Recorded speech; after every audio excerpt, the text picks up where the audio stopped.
Recording is on. Muy bien. Bueno, pues vamos a ver, todos están viendo bien la presentación de pantalla completa, ¿verdad? Sí. Muy bien. Bueno, vamos a ver el primer tema, que es el de números complejos. Vamos a ver aquí, bueno, vamos a ver la definición de los números complejos y pues algunas de las operaciones que se pueden hacer con ellos, ¿no? Voy a cambiarle aquí la diapositiva y vamos a empezar a ver de qué trata esto de los números complejos. Bueno, cuando pensamos en números, sabemos que, bueno, se me estaba traslapando aquí en la pantalla una imagen, me dicen si dejan de ver en algún momento bien como deben de ver. Creo que están viendo bien, ¿verdad? La pantalla completa. Voy a quitar aquí para que aparezca todo. Ahí está. Bueno, los números es como lo primero que empezamos a estudiar cuando empezamos a aprender matemáticas desde los niveles básicos, ¿no? de nuestra educación. Los primeros números con que estamos familiarizados pues son los números naturales, que bueno, esto es precisamente el nombre. Pues puede provenir de ahí, ¿no? Los números naturales. Lo primero que se nos ocurre es cuando queremos numerar algo, lo más tangible, como unidades completas, ¿no? Por ejemplo, uno de algo, dos, tres, cuatro piezas, ¿no? Entonces, esos son los primeros números que empezamos a estudiar. Después aparece el cero y los números negativos. Para extender más lo que podemos hacer numéricamente en nuestra comprensión matemática, ¿no? Esto es porque con los números naturales pues son cosas que nosotros podemos contar, cosas que podemos tener, pero luego viene la necesidad de alguna forma de considerar como un déficit, digamos, ¿no? Cuando yo tengo, por ejemplo, un niño que tenga 3 canicas y luego juega, pierde 2, pero luego, ¿qué tal si se le acaban las canicas y luego sigue debiendo canicas y pasa a tener una deuda de canicas, ¿no? O la gente ya adulta, pues deudas de otro tipo, ¿no? Entonces ya pasa a los números negativos, en donde ya pueden ser no solo cosas que se tienen, sino cosas de las que se carecen o que faltantes, ¿no? Entonces aparecen los números enteros. Los números enteros pues son constituidos por todos los números naturales, que serían, como vamos contando, unidades de forma cardinal, ¿no? 1, 2, 3, 4, 5, 6, 7, etcétera, hasta el infinito. Y el cero, que es como que no tenemos nada, ni a favor ni en contra. Y luego los números naturales, pero negativos, ¿no? Como si fuera un déficit. Hasta cierto punto, pues los números enteros pues son mucho más útiles que los números naturales nada más para hacer operaciones. Sin embargo, resulta que notamos que no siempre transferimos o no siempre intercambiamos unidades enteras de algo. Y entonces vienen los números racionales, que son los que nos dan fracciones. Por ejemplo, puede ser que yo no transfiera o no reciba una unidad de algo, ¿no? Sino una parte de ella, una fracción, eh, por ejemplo, que un todo yo lo parta en 4 partes y tomo 2, ¿no? Por ejemplo, tomo 2 cuartos, eso ya no sería un número entero, o tomo de 8 partes iguales en que divida una unidad entera, pues tomo una parte, sería un octavo, punto 125. Esos serían los números racionales. Y entonces son números que se pueden escribir en forma de un cociente de números enteros. Por ejemplo, el 1.33 lo podemos escribir como 4 entre 3. Entonces vean que estos números, los racionales, ya cubren, así como los enteros contienen a los números naturales, los racionales contienen a los enteros también, ¿no? Entonces ya vamos cubriendo más necesidades de nuestro, digamos, en nuestro lenguaje matemático, ¿no? Al ampliar el universo de los números. Pero todavía estos racionales resulta que no son todos los números que existen.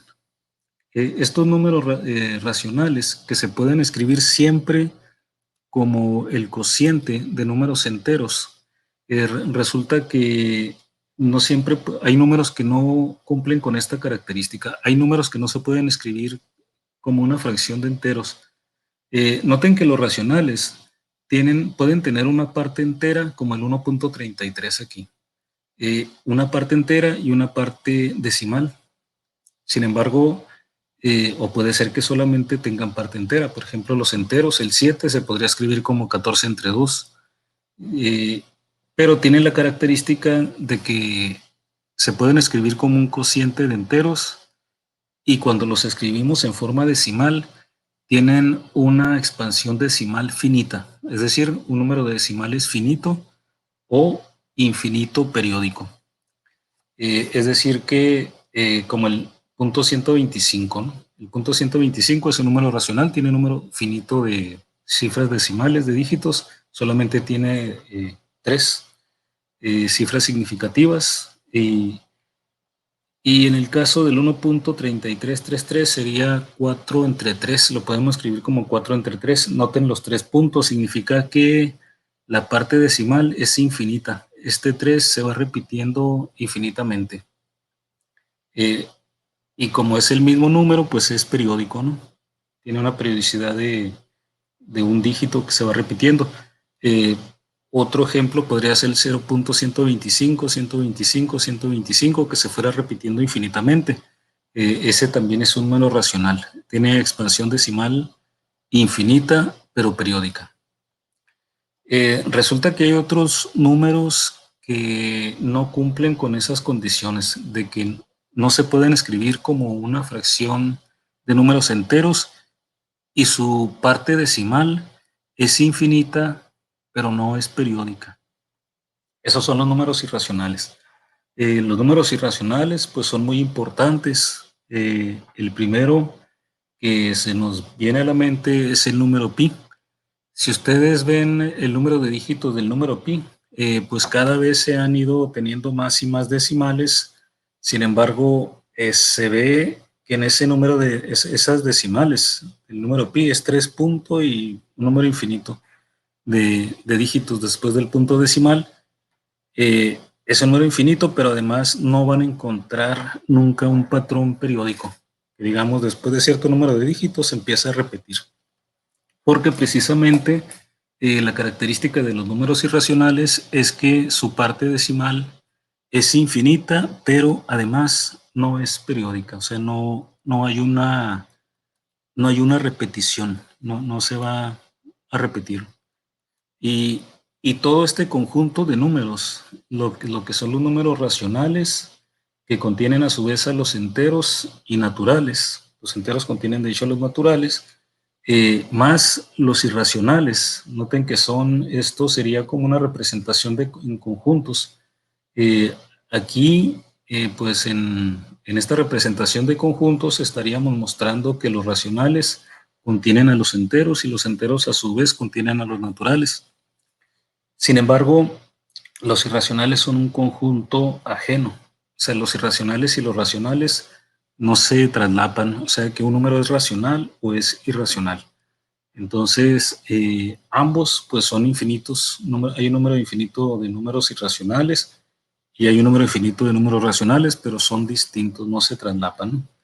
Y esa sería la característica distintiva, que los irracionales tienen expansión decimal infinita no periódica y los racionales finita o infinita periódica. Eh, en conjunto forman lo que conocemos como números reales.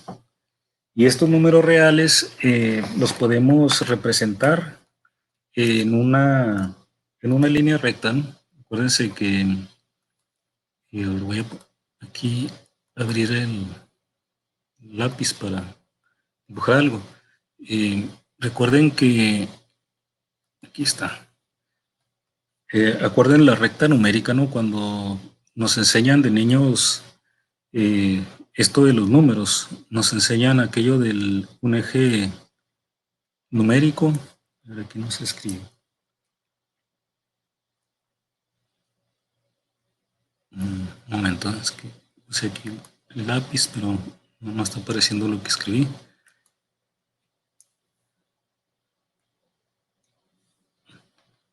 Bueno, mientras veo que aquí qué pasa, porque no aparece. Eh, aquí está apareciendo de pronto.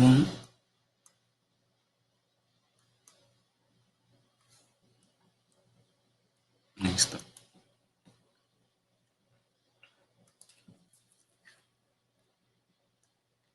Ahora sí. Bueno, nos hablan de aquello de la recta numérica. No sé si recuerden en sus clases de cuando eran niños. Nos dibujan una línea recta y nos dicen que en esa línea recta podemos representar los números. Hablaban de una ranita, ¿no?, que brincaba de unidad en unidad o se devolvía. Y entonces aquí nos representaban los números, empezando por los números naturales.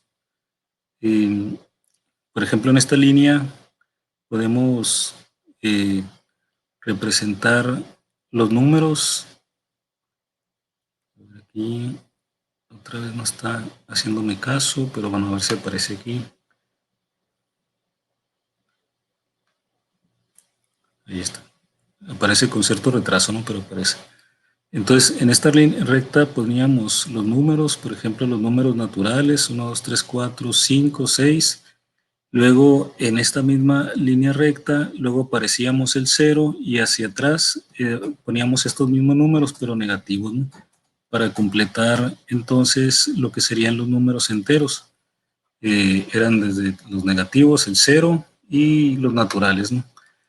Eh, Dentro de esta recta numérica, representábamos también a los racionales como fracciones, pero resulta que estos quedan por aquí, entre los, bueno, todos estos son racionales, todos los enteros son racionales, pero aparte hay racionales entre los enteros, uno, entre un entero y el siguiente hay un número infinito de números racionales. Por ejemplo, entre 2 y el 3, entre el 2 y el 3, ustedes pueden pues imaginar un número infinito de racionales, ¿no? El 2.1, 2.2, 2.12, 2.14, etcétera, ¿no?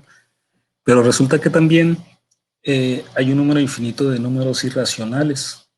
Y ya sumando ese número infinito de números racionales e irracionales entre cada número entero, pues ya se constituiría todo un continuo, ¿no?, aquí de prácticamente de números reales, todos, o sea que cada punto en esta línea, sobre esta línea, sería un número real. Entonces, todo esto sería el conjunto de los números reales y ya contendría, se pone manuscrito una R de esta forma, ¿no? Serían aquí todos los enteros, los racionales y los irracionales, ¿no? Todos llenarían cualquier punto sobre esta línea recta, correspondería a algún número real, ya sea racional o irracional.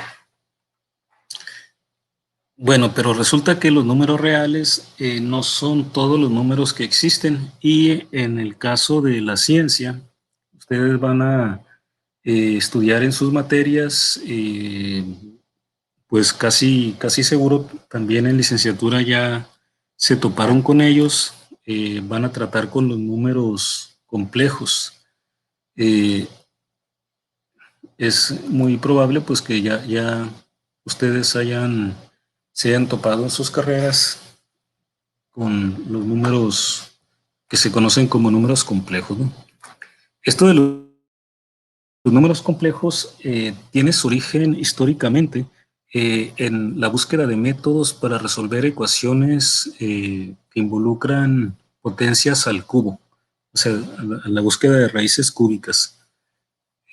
Son algunas teorías poco conocidas, pero que es el origen histórico, ¿no?, de los números de la que conocemos como unidad imaginaria, que ahorita la vamos a definir. Pero esta unidad imaginaria también sale de la solución de, del problema de resolver ecuaciones cuadráticas, ¿no?, como esta que pongo aquí como ejemplo porque es algo más conocido, ¿no? la ecuación de segundo grado. En este caso sería una ecuación de segundo grado donde la variable es z y a, b y c serían valores numéricos, ¿no? Sabemos que para resolver ecuaciones de este tipo tenemos lo que conocemos como fórmula general.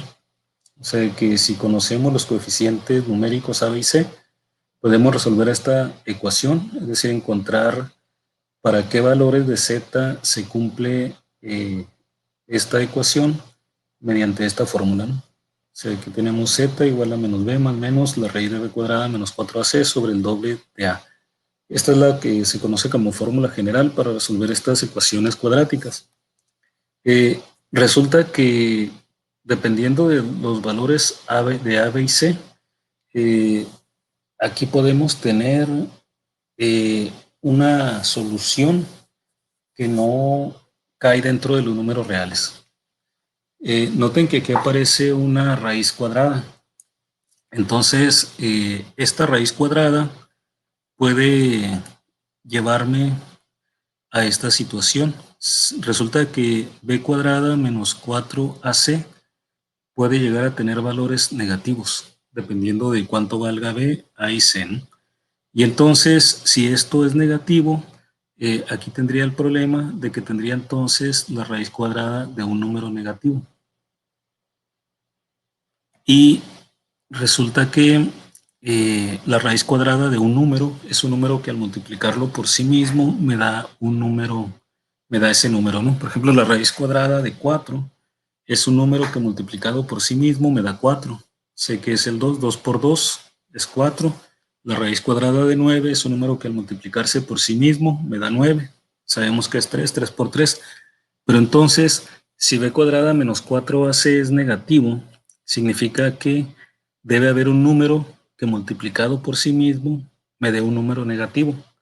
Eso no existe en los números reales, ¿no? Porque en el caso de los números reales nosotros tenemos reglas de multiplicación en donde si yo multiplico un número negativo por sí mismo o por cualquier otro número negativo, me va a dar positivo, ¿no? ¿Se acuerdan estas reglas, no? De si multiplico número negativo por número negativo me da positivo. Si multiplico un par de números positivos, también me va a dar un número positivo. Esto implica que, al menos en el caso de los números reales, no voy a poder encontrar ningún número que multiplicado por sí mismo me dé un número negativo. Y entonces eso da lugar a un número, a un tipo de número diferente, que no es entonces un número real, porque no puedo tener números reales que satisfagan esta condición de que un número que multiplicado por sí mismo me dé negativo. Y entonces definimos que si llegamos a tener este tipo de situaciones, donde tenemos la raíz cuadrada de un número negativo, vean, un número, voy a poner aquí, un número negativo lo voy a llamar menos beta, por ejemplo, donde beta va a ser positivo y al ponerle el signo menos, pues ya me daría un número negativo, ¿no? Entonces aquí lo que hacemos es que separamos menos beta, debemos de poderlo escribir como menos 1 por beta. Y entonces esto lo podemos separar como menos 1 por la raíz cuadrada de beta. Como beta, este es un número negativo, lo que está dentro de la raíz cuadrada, beta la ponemos como positiva, entonces esta raíz sí la podemos resolver con números reales y esta no, la raíz de menos 1. Y entonces definimos lo que conocemos como la unidad imaginaria. La unidad imaginaria que sería la raíz cuadrada de menos 1. Entonces definimos que la raíz cuadrada de menos 1, que es la unidad imaginaria, va a ser esto, ¿no? La raíz de menos 1 es la unidad imaginaria y utilizamos un tipo de notación especial, lo denotamos con un número i cursivo. Entonces el número i es la raíz cuadrada de menos 1. En algunas áreas de ingeniería se utiliza la j en vez de la i. Es el mismo significado, ¿no? Es muy probable que si han visto en algunos campos, creo que sobre todo en ingeniería eléctrica, Es común que utilicen en los libros la J en vez de la I, ¿no? Pero lo importante es el mismo significado, ¿no? Y entonces esta unidad imaginaria es lo que me define un nuevo tipo de número, que es el número complejo. En el caso del número complejo son números que están, que se pueden escribir de esta forma, ¿no? Voy a escribirlo aquí arriba a la izquierda, de esta forma, x más y. Esto sería la forma general en que vamos a escribir un número que conocemos como número complejo. Noten que la X y Y, cuando escribimos números de esta forma, la X y Y son números reales. Pero esto ya no es un número ya completo, esto ya no es un número real, porque aquí aparece esta unidad que no tiene sentido dentro de los números reales, ¿no? Entonces, esta va a ser la forma de escribir un número complejo. De hecho, normalmente, bueno, lo vamos a estar escribiendo como una Z. Eh, entonces, el número complejo lo vamos a escribir de esta forma. Una parte que es un número real, más otra parte que es la multiplicación de la unidad imaginaria, que es la raíz de -1 multiplicado por otro número real.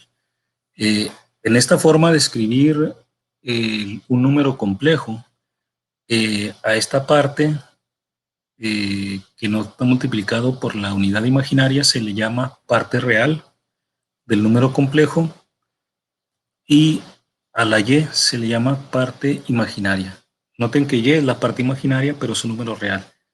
Y entonces todo esto sería un número complejo cuando lo podemos escribir de esta forma, ¿no? Voy a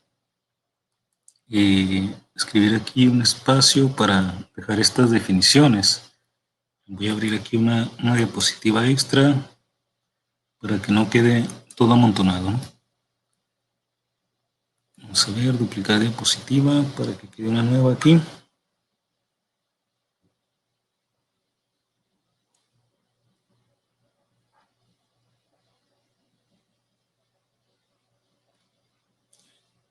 Ahora está generando una diapositiva.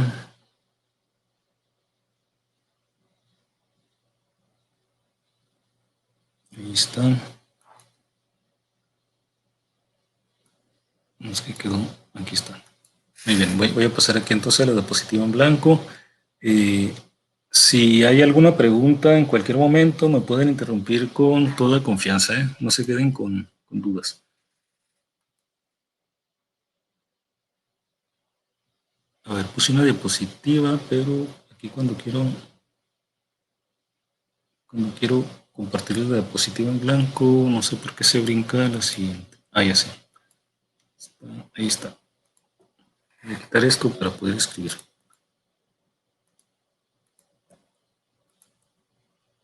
Ahí está.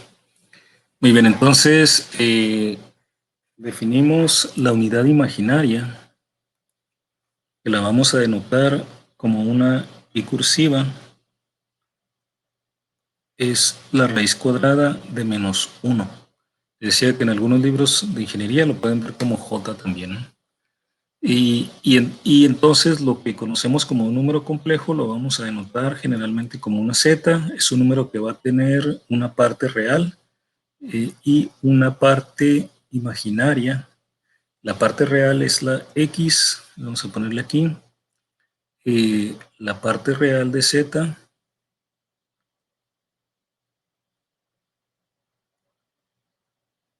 es X y la parte imaginaria es Y.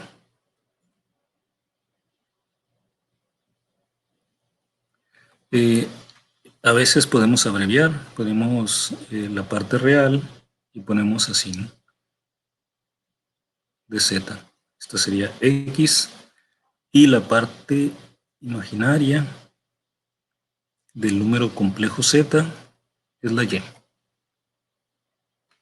Esa va a ser entonces la notación. Vamos a ver aquí algunas situaciones particulares y cómo operaríamos, ¿no?, con estos números complejos.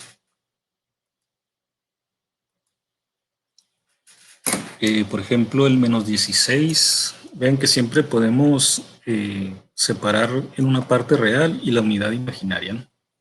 Por ejemplo, en la raíz de 16 negativa, lo voy a escribir aquí arriba.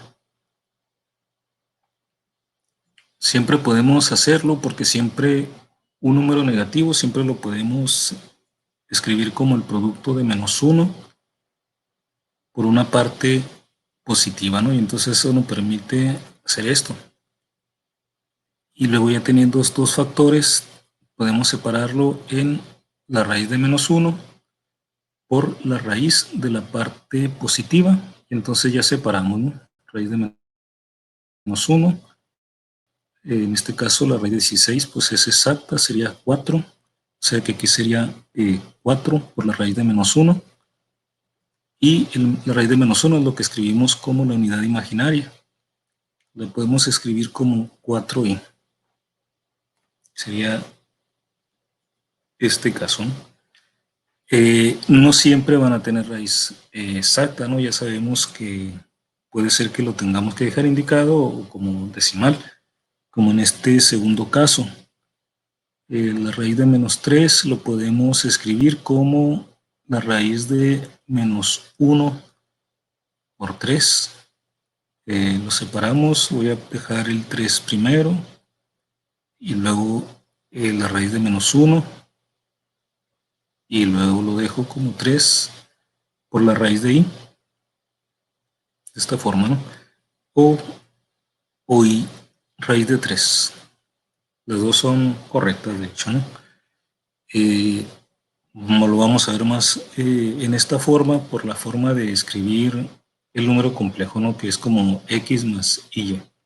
Entonces, tratamos de dejar aquí la i, o cuando nada más está una parte, cuando la x es 0, solamente tenemos parte imaginaria, también lo podemos ver como está aquí, como 4i, ¿no? Pero ambas serían correctas aquí, raíz de 3 por i o i raíz de 3. Noten que tendríamos aquí, por ejemplo, el i al cubo. I al cubo, ¿qué sería? Tendríamos la raíz de -1 al cubo, que aquí podríamos ponerlo como raíz de -1 al cubo. Tendríamos esto, ¿no?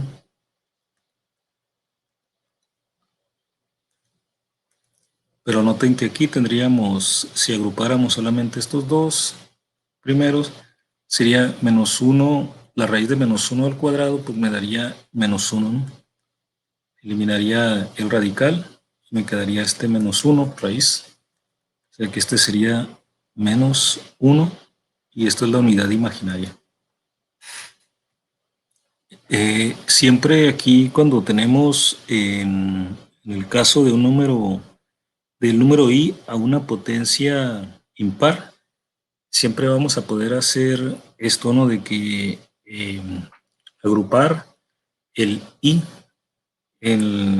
hasta la potencia, digamos, por ejemplo, si tenemos i elevado a la q y q es un número impar, entonces este q lo podemos escribir como un número par más 1, ¿no? Porque siempre después de un par, pues seguiría el par si le agrego 1. Entonces esto lo podemos separar como i a la n más 1, donde n es par, o sea que esto sería i a la n por i. Y entonces aquí tendríamos, al tener i elevado a un número par, siempre vamos a poder tener ahí una parte que nos va a dar aquí un número real por la unidad imaginaria, ¿no? Como en este caso.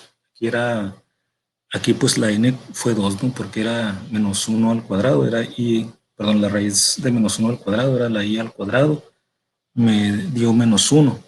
Si hubiera sido a la 4, por ejemplo, si tuviéramos i a la quinta potencia, esto lo hubiéramos podido separar como i a la 4 por el número i. Entonces siempre esto me va a dar un número real, que sería de hecho i, lo podría separar, como ya sabemos cuánto es i al cuadrado, eh, como I cuadrada por I. I cuadrada ya sabemos que es menos 1. De hecho, este salió de I cuadrada, ¿no? Aquí lo tenemos, ¿no? Lo podemos ver aquí directamente también, ¿no? Como I es la raíz de menos 1, si elevo I al cuadrado, elevaría aquí al cuadrado, eliminaría en la izquierda la raíz cuadrada, pues me queda I cuadrada igual a menos 1. Entonces, como I cuadrada es menos 1, aquí tendría menos 1 por menos 1, me da 1 positivo, multiplicando el número I. En ese caso me quedaría nada más el número I, ¿no? Y bueno, aquí tendríamos también situaciones que, como esta, ¿no? Si n es un entero, siempre que le vemos i a un múltiplo de 4, pues eso siempre me va a dar positivo. De hecho, aquí tenemos 4 multiplicado por 1, ¿no? Si tuviéramos 8, o sea, si n fuera 2, tendríamos i a la 8, también me va a dar 1, y etcétera, ¿no? Si tenemos, en este caso era a la 2 nada más, ¿no? En ese caso me dio menos 1. Aquí hay una situación un poco distinta, ¿no? Tenemos la raíz de menos 2 por raíz de menos 8. Bueno, noten que aquí se separan ambos. Por ejemplo, el menos 2 como raíz de menos 1 por raíz de 2. Y luego el 8 lo separan como raíz de menos 1 por raíz de 8, ¿no? Y entonces se agrupan menos 1 y menos 1 al cuadrado. Les da i cuadrada. O sea, esto es i y esto también es i.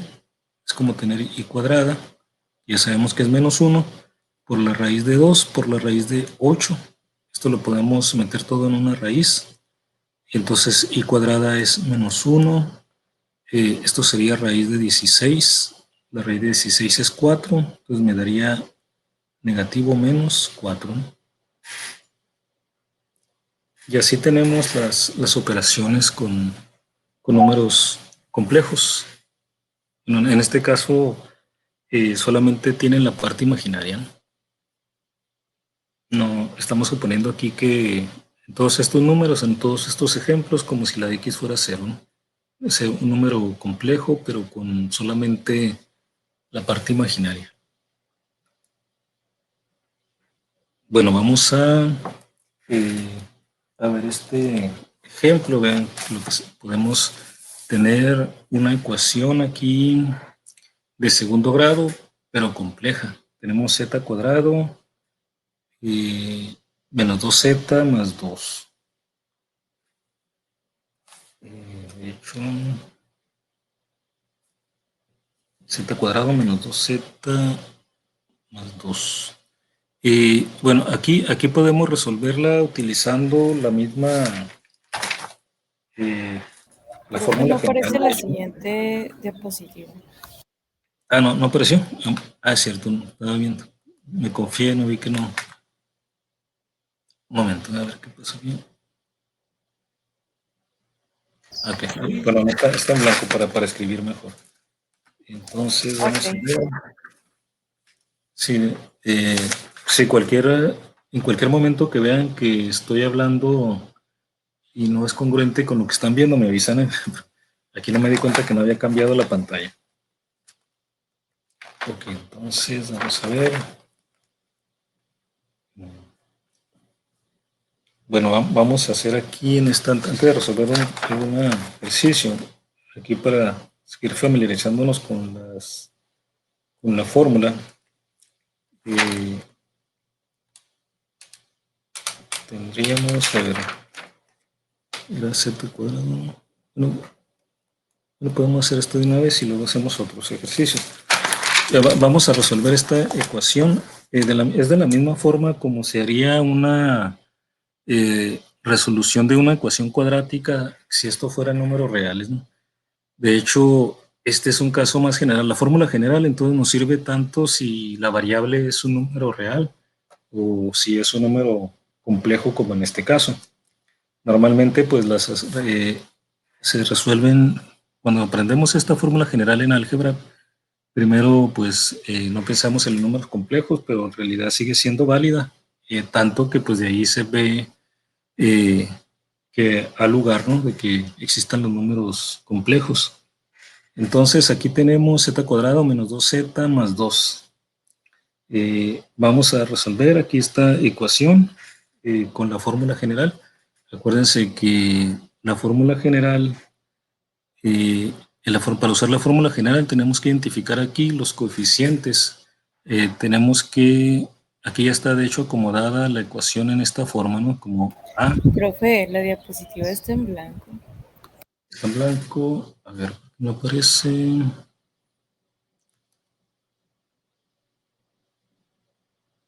Oh, ahí está, ahora sí, ¿verdad? Sí. Bueno, esta es la ecuación que vamos a resolver. Les comentaba que para aplicar la fórmula general, tenemos que identificar que la expresión que tenemos la debemos de tener en esta forma, ¿no? Un coeficiente numérico por la variable al cuadrado, más otro coeficiente numérico por la variable a la primera potencia, más otro coeficiente numérico igual a 0.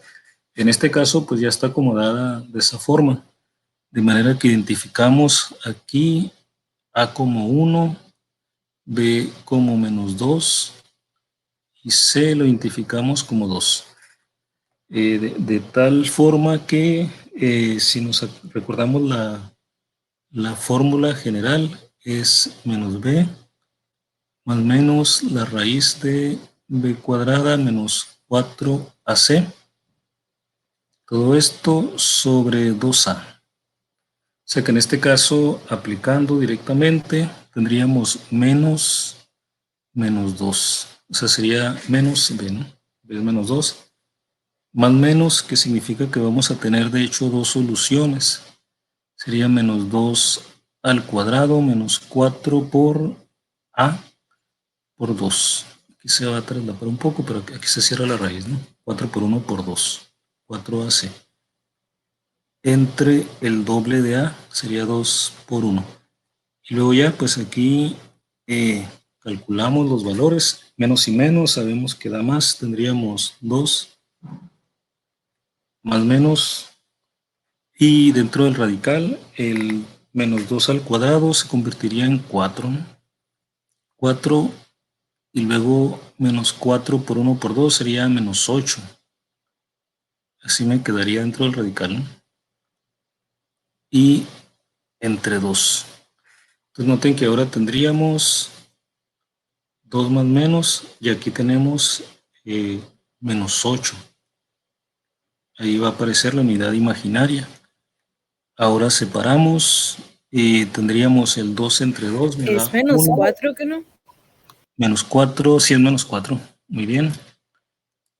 Es menos 4, tiene razón. Aquí tendríamos... Ok, y gracias. Aquí tendríamos entonces 1 más menos este menos 4. Bueno, perdón, raíz de menos 4 lo podemos escribir como menos 1 por 4, ¿no? Entonces, podemos escribirlo de esa forma, o siempre que tengamos esto, la unidad imaginaria por la raíz del número, ¿no? O sea que sería la raíz de 4, que es 2, o sea que aquí tendríamos i por 2, ¿no? O 2i. Entonces, noten que aquí quedaría entonces, voy a poner aquí i, 2. Bueno, aquí ya, como aquí lo voy a poner el 2 abajo, entonces esto lo voy a dejar todavía como 2, ¿no? Entonces sería 2 más menos la raíz de menos 4 sería 2i sobre 2, y ya al final nos quedaría 1 más menos i, de esta forma, ¿no? Entonces mis dos soluciones sería z1 es 1 más i, y la otra solución 1 menos i. ¿Vamos bien hasta aquí todos? Sí. Muy bien, entonces, muchachos, voy a hacer aquí un cambio de conexión. Entonces me voy a desconectar unos 3 minutos y me voy a volver a conectar. Ustedes no tienen que hacer nada, ¿no? Van a seguir ahí en la sala Ya me voy a desconectar para brincarme de conexión y ustedes sigan aquí. Entonces me desconecto y en unos 3 minutos estoy conectado otra vez. Todo sigue igual, ¿eh? No sé. Aquí un momento.